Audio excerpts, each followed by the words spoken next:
اعوذ باللہ من الشیطان الرجیم بسم اللہ الرحمن الرحیم ومن الناس من يقول آمنا باللہ وبالیوم الآخر وما هم بمؤمنین يخادعون اللہ والذین آمنوا وما يخدعون الا انفسهم وما يشعرون۔ صدق اللہ مولانا العظیم۔ اللہ تبارک و تعالی نے ان دو آیتوں میں منافقین کے احوال کا ذکر شروع فرمایا۔ اللہ تبارک و تعالی نے انسانوں کو تین طبقات میں تقسیم فرمایا۔ پہلا طبقہ مومنین کا، جس کا قرآن مجید میں سب سے پہلے تذکرہ ہوا متقین کی صفات میں، اور دوسرا طبقہ کفار کا، جس کا اللہ تبارک و تعالی نے ان الذین کفروا سے کفار کا تذکرہ فرمایا دو آیتوں میں۔ اب تیسرا طبقہ جو اپنے آپ کو ظاہراً کبھی مسلمان کہتے ہیں اور دل سے وہ کفر پر جمے ہوئے ہیں، تو اللہ تبارک و تعالی ان کا تذکرہ فرما رہے ہیں،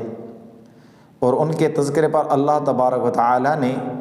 13 آیتیں اتاری، یعنی 5 آیاتوں میں قرآن کی اللہ تبارک و تعالی نے لا ریب ہونا کتاب ذکر فرمایا، اور اس کے بعد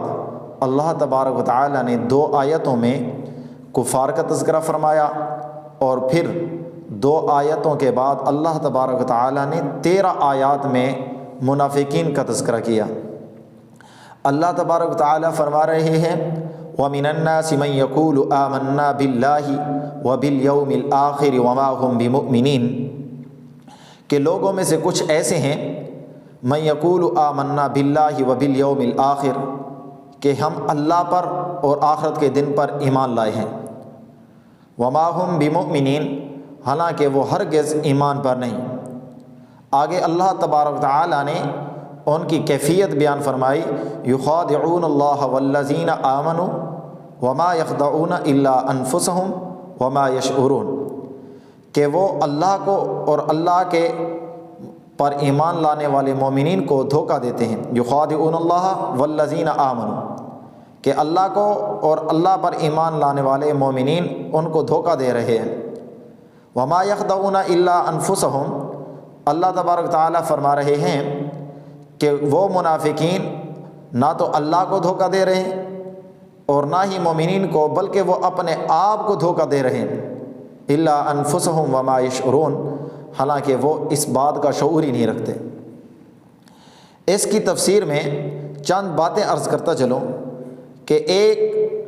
منافقین کا ایمان لانا اللہ پر اور آخرت پر، دوسرا منافقین کی علامات، تیسرا اللہ کو تبارک و تعالیٰ کو دھوکہ دینے کی کیفیت اور اس کا طریقہ۔ یہاں پہلی بات اللہ تبارک تعالیٰ نے فرمایا وَمِنَ النَّاسِ مَن يَقُولُ آمَنَّا بِاللَّهِ وَبِالْيَوْمِ الْآخِرِ وَمَا هُمْ بِمُؤْمِنِينَ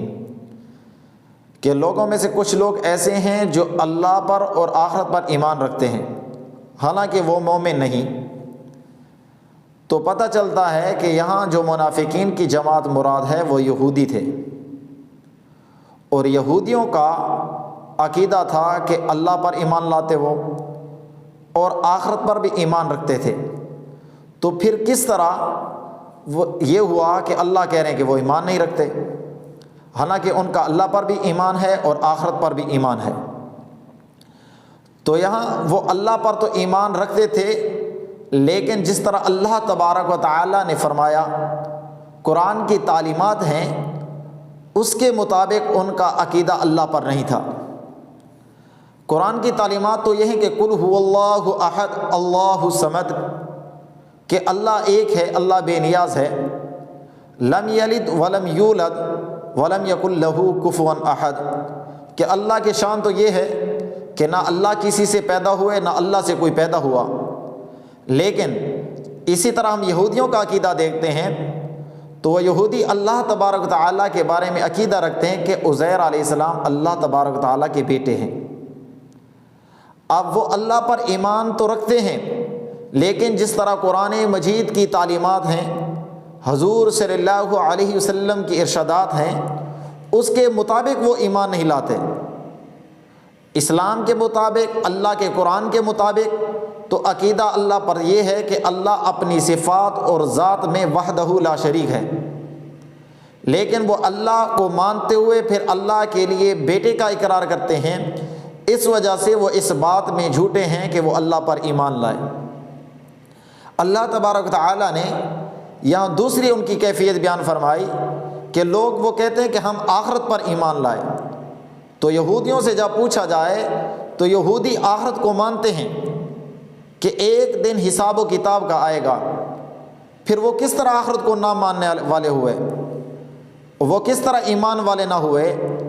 تو وہ قرآن مجید کی تعلیمات کے مطابق، حضور صلی اللہ علیہ وسلم کی تصریحات کے مطابق، تشریحات کے مطابق وہ آخرت پر ایمان نہیں رکھتے۔ آخرت میں وہ یہ عقیدہ رکھتے ہیں کہ آخرت کے دن جو انبیاء کی اولاد ہیں پہلے انہیں سزا نہیں ملے گی، اور اگر اللہ تبارک و تعالیٰ نے انہیں سزا دی تو سزا بہت ہی معمولی ہوگی۔ وہ اپنے آپ کو، یہودی بنی اسرائیل اپنے آپ کو انبیاء کی اولاد کہتے تھے، تو ان کا آخرت کے بارے میں عقیدہ یہ ہے کہ ہم انبیاء کی اولاد ہیں، انبیاء کی اولاد کو تو پہلے اللہ سزا ہی نہیں دے گا قیامت کے دن، اگر سزا دی بھی تو وہ بہت ہی معمولی ہوگی۔ تو یہاں اللہ تبارک و تعالیٰ نے جو قرآن مجید میں فرمایا کہ وہ لوگ کہتے ہیں کہ ہم اللہ پر ایمان لائے اور آخرت کے دن پر، حالانکہ وہ ایمان پر نہیں، تو یہاں یہ بات معلوم ہوئی کہ جس طرح اللہ تبارک و تعالیٰ نے حکم دیا اپنے صفات اور ذات کا قرآن کی تعلیمات کے مطابق، حضور صلی اللہ علیہ وسلم کی ارشادات کے مطابق ان کا عقیدہ آخرت پر اور اللہ پر نہیں ہے۔ پھر اللہ تبارک تعالیٰ نے فرمایا یخادعون اللہ والذین آمنوا، کہ وہ منافقین، ان کی عادت ہے وہ سمجھتے ہیں کہ ہم اللہ کو اور اس پر ایمان لانے والے مومنین کو دھوکہ دیتے ہیں، حالانکہ یہاں اللہ نے فرمایا یخادعون اللہ، کہ ان کا عقیدہ ہے کہ ہم اللہ کو دھوکہ دے رہے ہیں اور مومنین کو دھوکہ دے رہے ہیں، تو اللہ کو کوئی دھوکہ نہیں دے سکتا۔ حالانکہ وہ یہودی بھی، وہ منافق بھی کہتے ہوں گے کہ ہم اللہ کو دھوکہ نہیں دیتے، لیکن اللہ تبارک و تعالیٰ نے یہاں مومنین اور رسولوں کو، حضور صلی اللہ علیہ وسلم کو دھوکہ دینے والوں کی یہ کیفیت بیان فرمائی کہ وہ اگر اللہ اور اس کے، اللہ کے رسول اور مومنین کو دھوکہ دے رہے ہیں، وہ اس طرح ہے کہ جس طرح وہ اللہ کو دھوکہ دے رہے ہیں۔ یعنی اگر کوئی اللہ کے ولی کو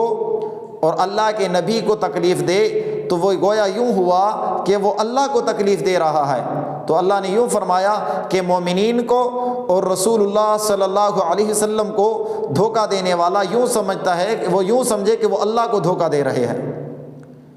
تو یخادعون اللہ والذین آمنوا وما یخدعون الا انفسهم، اللہ تبارک تعالیٰ فرماتے ہیں کہ وہ دلوں میں تو یہ خیال کر رہے ہیں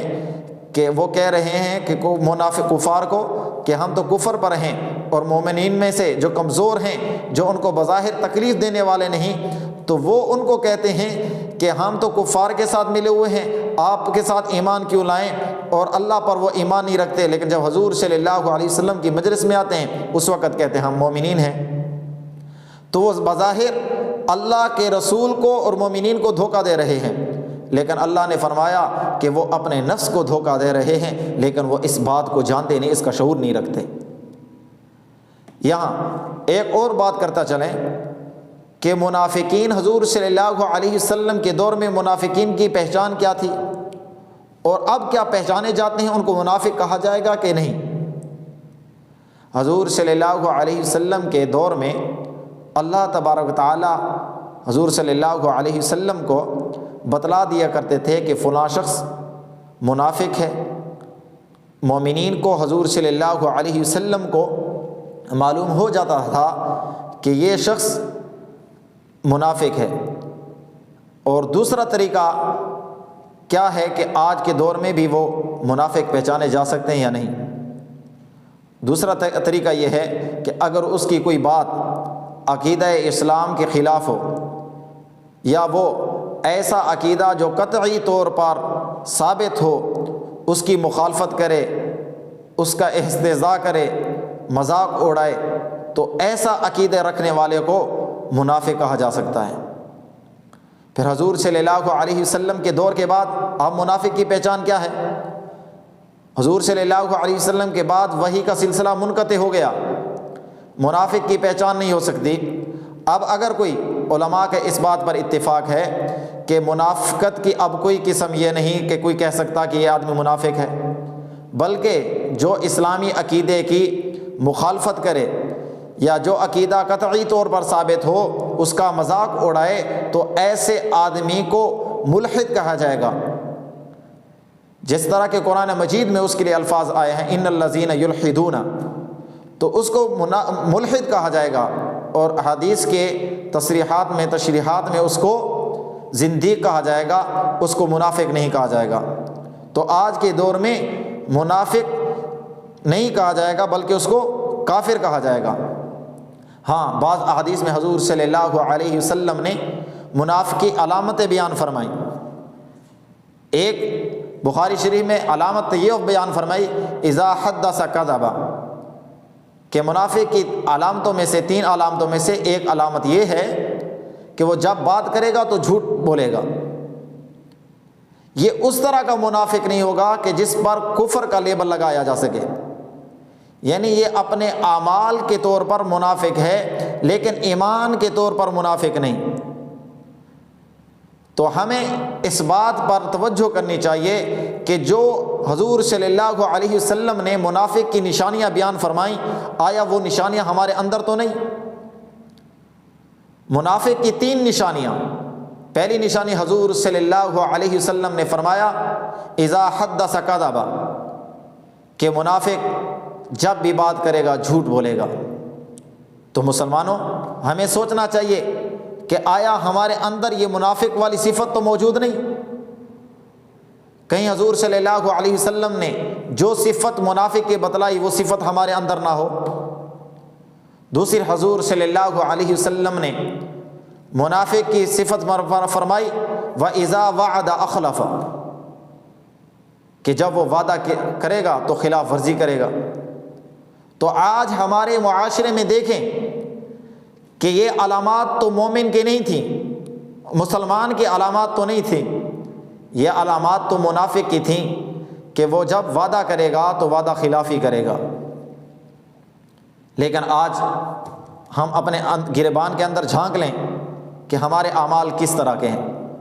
اور تیسری صفت حضور صلی اللہ علیہ وسلم نے، تیسری نشانی کیا بیان فرمائی کہ جب اس کو کوئی چیز سپرد کی جائے گی، خانہ وَإِذَا اؤْتُمِنَ خانہ، کہ جب اس کو کوئی امانت اس کے سپرد کی جائے، جب کوئی چیز اس کے حوالے کی جائے تو اس میں وہ خیانت کرے گا۔ آج کاروبار میں، ملازمتوں میں، ہر جگہ خیانتیں ہو رہی ہیں۔ سرکاری عہدوں پر بیٹھے ہوئے، پرائیویٹ عہدوں پر بیٹھے ہوئے لوگ خیانت میں مشغول۔ تو یہ مومنین کی صفت نہیں، یہ منافقین کی صفت ہے، ان کی نشانی ہے۔ اور بعض روایات میں حضور صلی اللہ علیہ وسلم نے منافق کی ایک اور نشانی بیان فرمائی کہ منافق کی نشانی ایک یہ بھی ہے کہ وہ جب جھگڑا کرے گا تو گالی دے گا۔ تو ہم اپنے اندر دیکھیں کہ جو منافقین کی علامات ہیں کہ بات جب ہم کریں تو بات میں یہ نہ ہو کہ ہم جھوٹ بولیں، جب وعدہ کریں تو وعدہ خلافی نہ کریں، اور جب ہمارے پاس کوئی امانت آئے تو امانت میں خیانت نہ کریں، اور جب کسی بات پر جھگڑا ہو جائے تو زبان سے گالی نہ نکلے۔ اگر ہمارے اندر یہ علامات ہیں تو آدمی دیکھ لے کہ میرے اندر وہی علامات ہیں کہ جو حضور صلی اللہ علیہ وسلم نے منافق کی نشانیاں بتلائی ہیں۔ تو آج کے زمانے میں جو مسلمانوں کے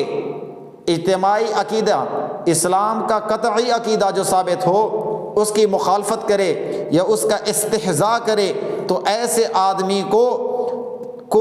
کافر کہا جائے گا، اس کو منافق نہیں کہا جائے گا۔